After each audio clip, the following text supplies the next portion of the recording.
અને થોડા દિવસ પહેલા અમદાવાદના ઓઢવના સ્મશાનમાં ટાયરો અને ગોદડાથી અંતિમ સંસ્કાર કરવામાં આવ્યા હતા. ત્યારે આ સંસ્કાર કરવાની ઘટના સામે આવી હતી. વડોદરામાં પણ આવી જ એક ઘટના સામે આવી છે, જ્યાં સ્મશાન ગૃહમાં અપૂરતી સુવિધાના કારણે અંતિમ ક્રિયા કરવા માટે આવતા લોકોને મુશ્કેલીનો સામનો કરવો પડ્યો. વરસાદી પાણીમાં લાકડા પલળે નહીં એ માટે સ્મશાન ગૃહમાં શેડ ન હોવાથી લોકોએ ભીના લાકડા સાથે અંતિમ ક્રિયા કરવી પડે છે. સ્વજનની અંતિમ ક્રિયા માટે લોકોએ ઘી અને તલનો ઉપયોગ કરવો પડી રહ્યો છે. ભીના લાકડા હોવાથી અંતિમ ક્રિયામાં 7 મણના બદલે 10 મણ લાકડાની જરૂર પડે છે.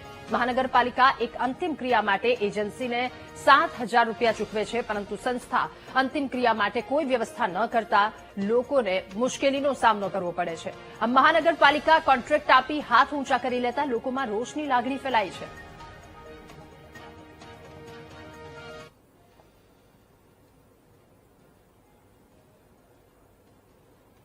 સાહેબ 3 દિવસથી વરસાદ છે.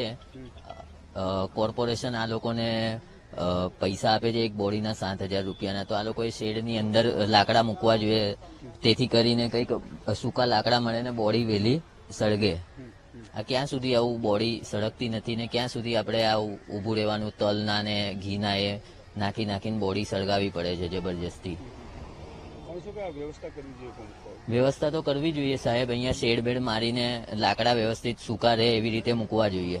આ જયારે આ વહીવટતંત્ર નવું આવ્યું છે ને, એ બિલકુલ બુદ્ધિ વગરનું અને જ્ઞાન વગરનું છે. અને બીજી વાત કે એમને કોમન સેન્સ નથી કે હિન્દુ સંસ્કાર થાય એમાં કઈ કઈ વસ્તુની જરૂર પડે. એવું કોઈ આયોજન કરતા નથી. જ્યાં વર્ષો પહેલા જે આ કમિટી હતી એ પ્રમાણે લોકો ચાલ્યા નથી. એમની મરજી પ્રમાણે કોન્ટ્રાક્ટરો આવે છે અને અંદર જે પણ કઈ મલાઈનો હિસાબ થતો એ થાય છે. અને અહીંયા કાળજી હિન્દુ ધર્મનો જે સનાતન ધર્મને એ લોકો જો માનતા હોય અને ખરેખર હિન્દુ હોય તો એમણે આ કાર્ય પહેલા કરવું જોઈએ. સ્મશાનના મરનારના નાગરિકને એને સુવિધા મળવી જોઈએ. એ એમનો નૈતિક અધિકાર છે અને એ લોકો એનું પાલન કરવું જોઈએ. લાકડા લીલા છે એના કારણે મુશ્કેલી એ છે કે જે ટૂંક સમયમાં જે અગ્નિદાહ થઈને આત્માને તરત મુક્તિ મળવી જોઈએ.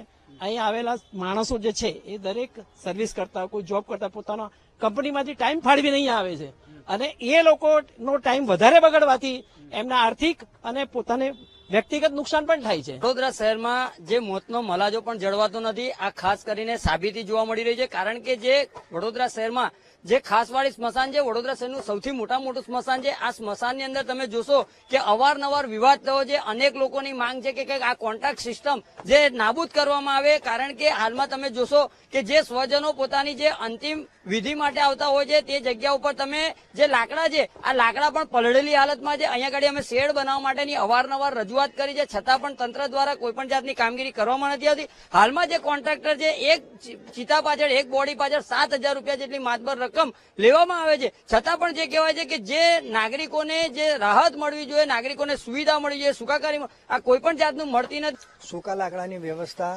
હમણાં જે તે સમય મેં તમને જેમ પહેલા આવેદન આપ્યું એ પ્રમાણે કે શેડ હતો, શેડ કારણોસર એકદમ પૂરો થઈ ગયો હતો, કાટ આવી ગયો હતો, એટલે શેડને તોડી નાખી નવેસરથી કોર્પોરેશન દ્વારા નવો શેડ બનાવવામાં આવે છે.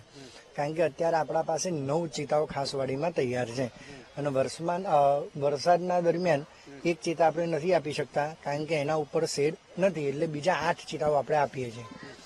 અને 8 મણની જગ્યાએ કે 7 મણની જગ્યાએ 10 મણ લાકડા એટલા આપીએ છીએ વડીલ કે અમે કોઈ વસ્તુ જોખીને નથી હાલતા.